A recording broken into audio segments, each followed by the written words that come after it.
This video is about the aftermath of another attack. This time, the attacker targets Japanese school students and teachers in Suzhou, China. A staff on the school bus was also injured as she attempted to stop the attacker. The Japanese mother and child are both okay now. This video is from a witness of the attack from a Japanese news station. It roughly translates to that there were 50 to 60 kids from this particular Japanese school that were nearby when it happened. Now, just 2 weeks after 4 Americans were attacked in northern China, the nationalistic rampage continues. China is just angry today. Their anger is not justified because it's the product of nationalism and brainwashing. It's anger created by the Chinese Communist Party to justify their ruling and to poison the people. Their decades of anti-Japan, anti-American propaganda has resulted in actual hate crimes happening in China. Now, I'm not saying that all Chinese people are like that. The woman who stopped the attacker is a clear example of good people out there. But I think in general, there's a big shift in China. Part of the reason is this.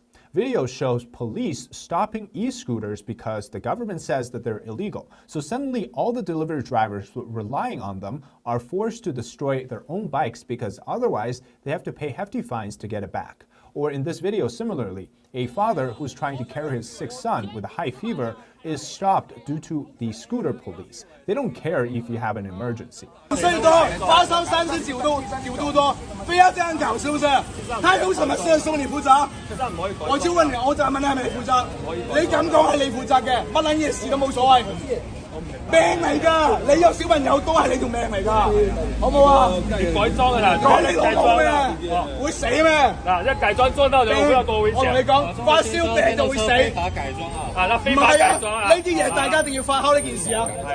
Or this woman working in high heat conditions without AC.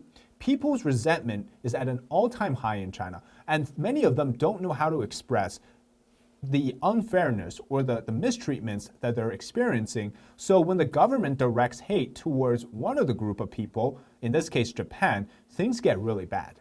But of course, brainwashing is a big part of this. And this is from back in 2023. This is a video of a classroom outside of China in a university. When the Taiwan flag is shown on screen, the Chinese students are blocking the projector with their arm. 今天我觉得我做了一件让我一生都自豪的事情。日本人说台湾 is a country， 我们挡住投影仪，不让台湾的旗被展示，也告诉他们台湾 is a part of China， 中国主权绝不容任何侵犯。 Recently, there's been an uptick in anti-Japanese videos on Chinese social media. These skits paint the Japanese person as evil, as the oppressor. And this type of short drama is currently very popular on Douyin or the Chinese TikTok, and the plot usually shows a Japanese person or Japanese people in China insulting China's low-level workers and then encountering the pushbacks or counterattacks from the Chinese person. 中国猪不许入内。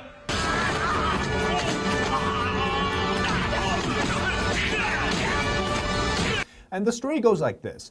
What happened was on September 26th of 2022, there's a video that appeared online which shows Japan has a separate school in China and it doesn't allow Chinese people to enter. However, the video initially did not generate too much reaction online. And then during the 2023 Spring Festival the next year, the video was updated and said that the Japanese students were shouting things like Shanghai is ours, Zhejiang is ours too. And that was during a sports meeting in a Chinese school. And it went viral. In the end, various platforms refuted the rumor and suppressed it. But of course, this then turned the second video back into the initial rumor, which is version 1. But at this time, the effect is completely different because after the rumor video was circulating around, it showed that using things like Japan or Japanese school or anything to do with that became some sort of a buzzword or like a key word that can stir up emotions. So although the rumor was debunked and the actual video had to be, taken down, it sowed the seeds of doubt.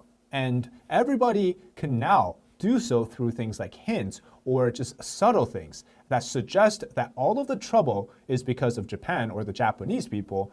And then because from that point on, endless videos of people going to Japanese schools to sort of explore their secrets or to, trying to get in trouble and then sort of expose them as the sort of, some very alternative motives being involved in those schools, basically creating fear. And then it suddenly turned into these martial arts masters beating up the Japanese people in these sort of skits. Now, under each of these videos, countless people are cheering and encouraging each other to turn the video content into reality. And that's just part of it. Now, they basically stopped doing those old Bollywood level anti-Japanese TV dramas.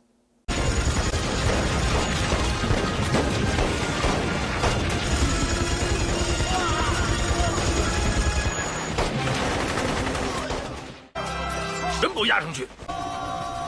你竟敢如此忤逆不孝！本人神今天要打死你这个不孝子！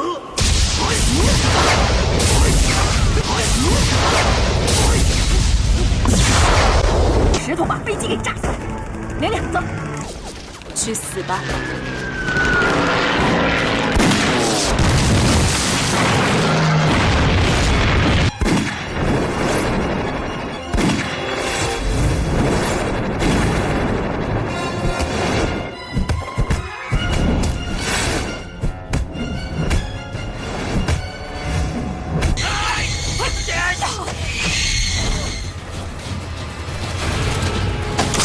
Okay, maybe calling it Bollywood is an insult to Bollywood. I think they should seriously focus on making their staircases even so that people won't trip over them, like this one.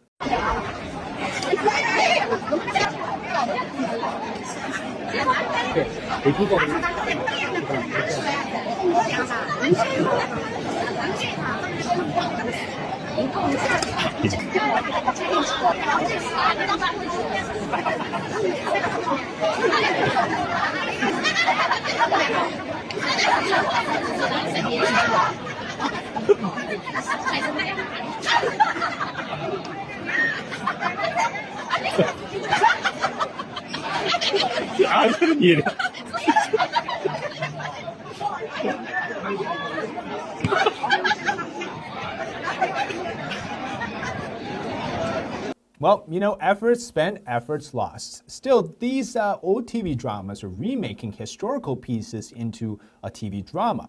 But the latest series of skits are actually modern day, or the versions of modern day China, which they're trying to paint as if there's some sort of a Japanese oppression going on.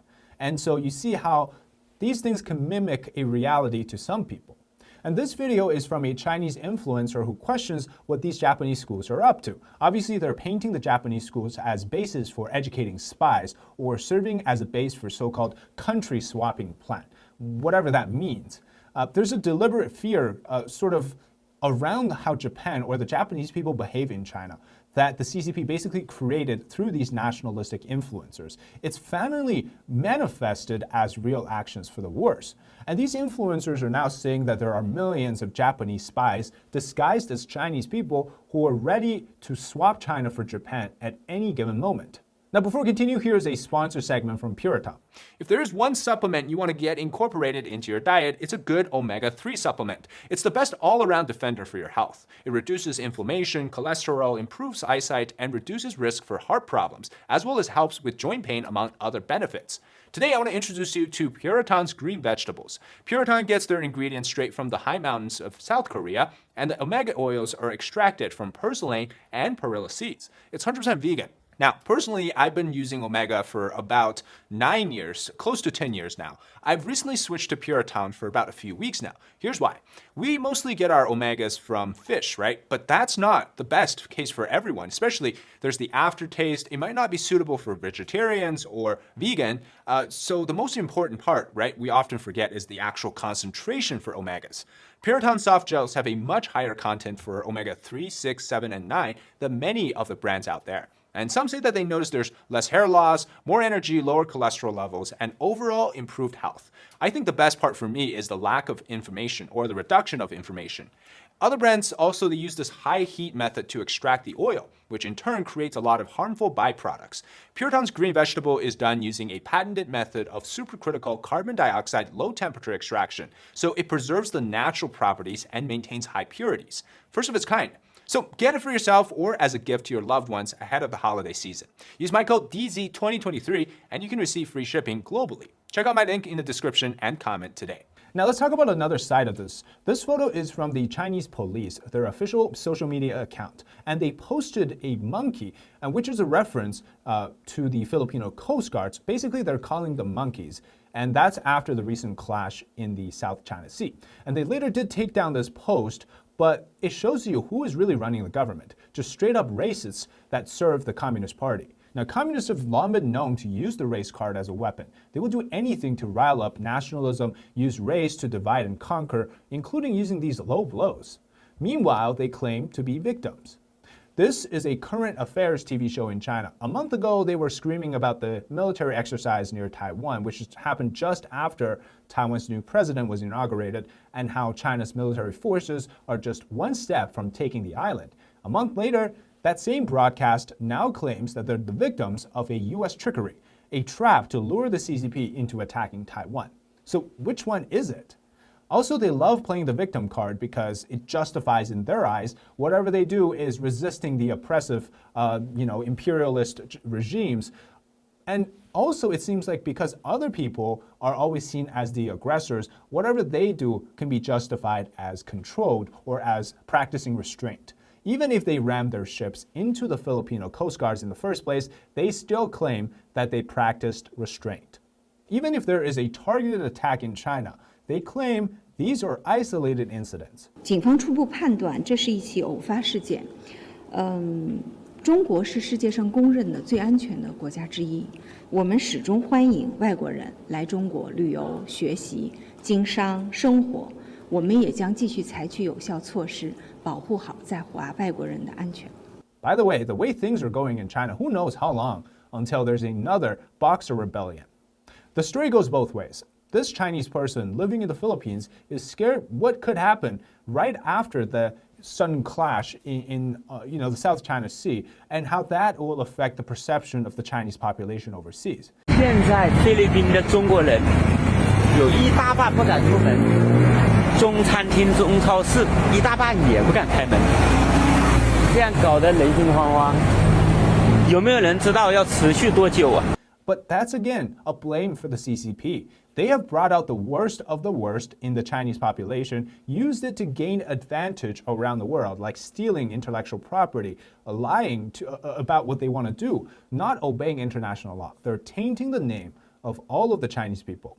And within China, those that are Japanese or American, do they not fear that they could be targeted in these attacks? There's no way that the pro-CCP propagandists can argue this one out. With the foreign Americans, the tourists, they can argue or try to claim that there was a prior dispute, which we know is just not true. But with the targeting of this Japanese school students and the teacher, what other motive could people think of other than that there is hatred involved? And that's all because one nation is so angry with unjustifiable reasons that's purely created so that those in power can remain in power. And that's really the reality of China today. All right, that's it today for the episode on why there's another attack, this time against Japanese people in China. If you enjoy the content, leave a like, comment below your thoughts, and subscribe to our channel. Until next time, bye-bye.